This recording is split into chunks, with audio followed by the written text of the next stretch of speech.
quand on dit que la Côte d'Ivoire est le meilleur pays au monde, il y a des gens qui doutent encore. En matière de solidarité, en matière d'amour, en matière de patriotisme, je pense que la Côte d'Ivoire est le meilleur pays au monde. Un homme se lève et dit, ça fait 10 ans que je n'ai pas encore touché un billet de 10 000 francs. Je pense 10 ans, si je me trompe. Si je me trompe, vous me corrigez. En fait, plusieurs années. Les Ivoiriens le voient, ça les touche. Et un homme, Hassan Hayek, que je tiens à saluer, qui est maintenant dans son créneau, qui est loin des bérets, des Congossas, non, qui est dans sa mission, dans son onction, dans son couloir humanitaire. Les Ivoiriens lancent une mobilisation. D'abord, c'est une jeune fille qui répète ce tome et qui est à la base de cela. M. Hassan Hayek, coordinateur de l'entraide, et en moins de 3 jours, le peuple de Côte d'Ivoire, comme un seul homme, mobilise plus de 10 millions de francs CFA pour cet homme qui dit, ça fait près de 10 ans qu'il n'a pas encore touché un billet de 10 000 francs. En 3 jours, le peuple de Côte d'Ivoire mobilise 10 millions de francs CFA pour lui. Est-ce que vous connaissez un pays dans le monde, en Afrique, capable d'une telle prouesse? C'est-à-dire, quand tu nais ivoirien, tu dois être fier parce que tu dois bénir ta mère tous les jours pour dire, maman, je suis heureux que tu m'aies permis de naître au niveau de la Côte d'Ivoire. Ce qui est impossible dans certains pays. Lorsque vous arrivez en Côte d'Ivoire, en 24 heures, nous rendons cela possible. Il y a ce qu'on appelle un élan de solidarité au niveau de la Côte d'Ivoire. L'Ivoirien, on peut se clasher. On peut s'allumer. À Maniana, il n'y a pas pitié dedans. Tu deviens un obstacle, on t'allume. Mais quand l'Ivoirien dit, je veux aider, parce que l'Ivoirien a un cœur. C'est la raison pour laquelle c'est le seul pays où vous allez voir près de 8 millions à 10 millions d'étrangers vivre. Et ça ne nous fait absolument rien. Ça ne nous dérange pas. Parce que nous avons compris 2 choses. Nous avons compris que l'être humain est plus important que tout. Cet homme dit, ça fait 10 ans, je n'ai pas touché un billet de 10 000. En 3 jours, il obtient 10 millions de francs CFA. Mesdames, Mesdemoiselles et Messieurs, moi j'aimerais vous poser une question. Vous qui êtes découragés de la vie, vous qui dites que moi, j'ai envie de mettre fin à mes jours. Regardez cet homme. Quand il rendait son témoignage, c'est avec le sourire. Il n'a pas perdu espoir. Dans cet enseignement et dans cette vie, dans cette, je peux le dire, dans cet élan de solidarité, il y a un message. Le message de Dieu à quelqu'un pour lui dire, je n'ai pas encore dit mon dernier mot. Et je prophétise sur tous ceux qui vont écrire Amen. Comment ne pas aimer ce pays? Et c'est la raison pour laquelle moi je vous dis constamment, ce pays est béni. Quand ils veulent te soulever, ils te soulèvent en vrai. Directement, quand j'ai vu cette mobilisation et j'ai vu tout ce que les Ivoiriens ont fait pour ce papa, j'étais simplement heureux. Et j'ai directement pensé à Prince Aimé, ici au Cameroun.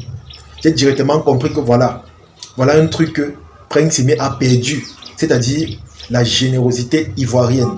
Imaginez un peu qu'il partait en Côte d'Ivoire. Non seulement il est handicapé, et aussi il connaît chanter. Imaginez comment les Ivoiriens devaient changer sa vie. Mais malheureusement, il n'a pas profité de cela parce que à un moment donné, il n'a pas su faire le bon choix. Il n'a pas su faire le bon choix. Et c'est la raison pour laquelle moi j'aime les Ivoiriens, parce que ce sont des gens qui connaissent aimer et soutenir quelqu'un. Moi je connais tellement de personnes qui ont soulevé comme ça.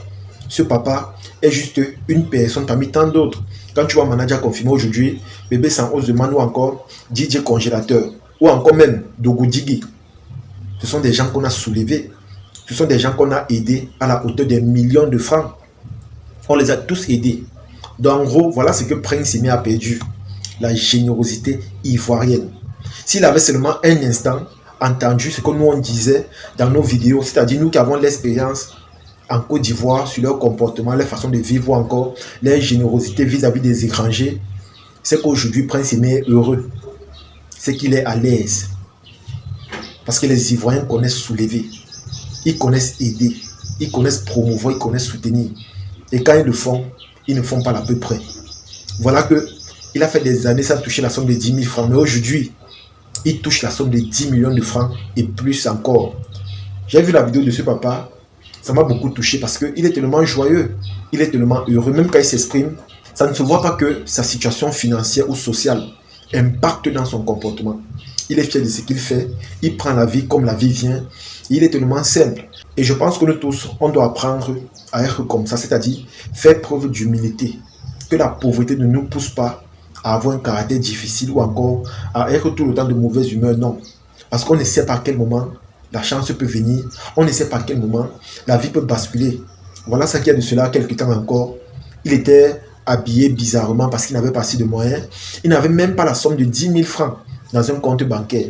Mais aujourd'hui, les amis, il est millionnaire, il est propre, il est bien habillé, il bénéficie de beaucoup d'avantages et d'opportunités qui viennent un peu de partout. Les amis, c'est ça, il faut toujours garder la foi. Et je pense que c'est à cause de la générosité des Ivoiriens, leur cœur pur, que voilà, de jour en jour, ils bénéficient des grâces ou encore des opportunités de l'Éternel. Parce que c'est le seul peuple que moi je vois qui, honnêtement, quand ils veulent se soulever, ils le font bien. Quand ils veulent te soutenir, ils ne font pas l'à peu près. Et comme j'ai dit, ce n'est pas seulement avec les Ivoiriens qui le font, mais avec les étrangers également. Avec les étrangers. Voilà, Grand Pékin a bénéficié, par exemple, d'une grosse communauté en Côte d'Ivoire. Voilà, Aïcha Kramblé. Voilà, en fait, ils sont tellement nombreux. Je ne saurais tous les citer. Parce que je connais ce que les Ivoiriens ont fait pour ces étrangers-là. Je connais ce qu'ils ont fait. Et j'espère simplement que les Camerounais vont voir cette vidéo. Dans le sens où ils vont voir à quel point les Ivoiriens, quand ils veulent être solidaires, ils ne font pas à peu près. Ils veulent te soulever, ils le font radicalement. C'est-à-dire, ils te soulèvent à un niveau où ils changent toute ta vie. Si tu as souffert pendant peut-être 50 ans, en un jour, à travers les actions, ils décident de rattraper tout ce temps perdu-là pour changer radicalement ta vie et donner un sens un peu plus propre à ta vie. Honnêtement, les Ivoiriens, ne changez jamais. Parce que de jour en jour, vous montrez comment vous êtes aux yeux du monde. Vous montrez que vous êtes unique. Vous montrez que non, vous n'êtes pas comme les autres. Et mon souhait, c'est que ce genre de comportement soit contagieux dans le sens où les autres également deviennent comme ça. Les autres également deviennent généreux.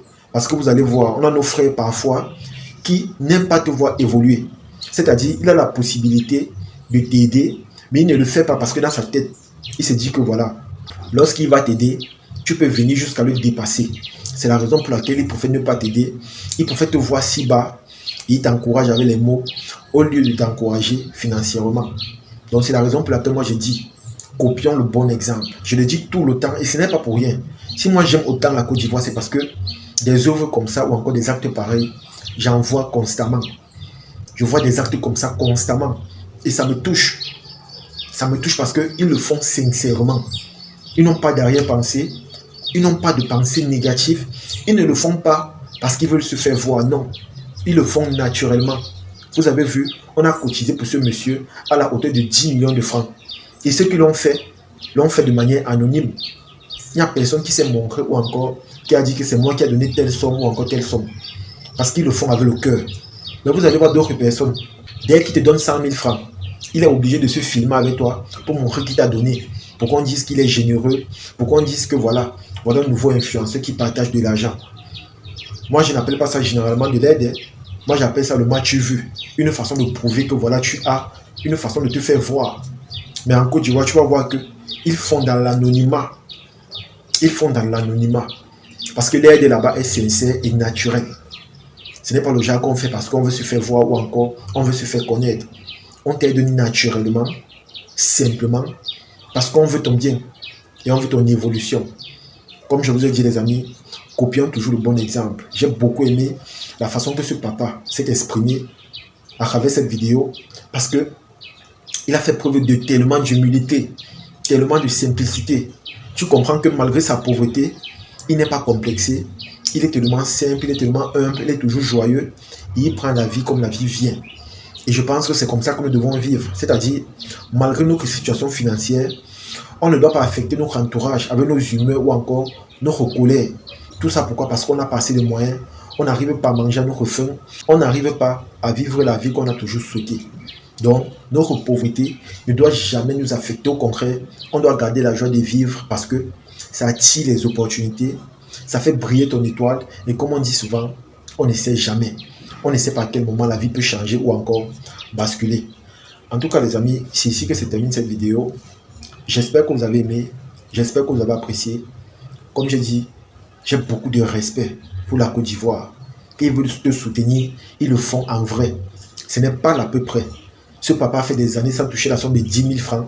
Mais aujourd'hui, il va toucher la somme de 10 millions de francs, sans compter tous les avantages qu'il reçoit de jour en jour, dans le but d'améliorer sa situation financière ou encore sa qualité de vie. C'est une simple façon de vous dire que dans la vie, gardez espoir, parce qu'on ne sait jamais. On ne sait pas à quel moment où ta vie peut basculer. On ne sait pas à quel moment tout peut changer. Il y a encore de cela quelques temps, il était chez lui. Il vivait comme il vivait là, c'est-à-dire de manière modeste. Il sortait, il partait travailler. Et voilà qu'aujourd'hui, sa vie a changé. Il ne savait pas que ça pouvait basculer du jour au lendemain. Il ne savait pas que sa vie pouvait avoir cette tournure. Il ne savait pas que tout pouvait changer d'un coup. Et voilà ça qu'aujourd'hui, ça a finalement changé.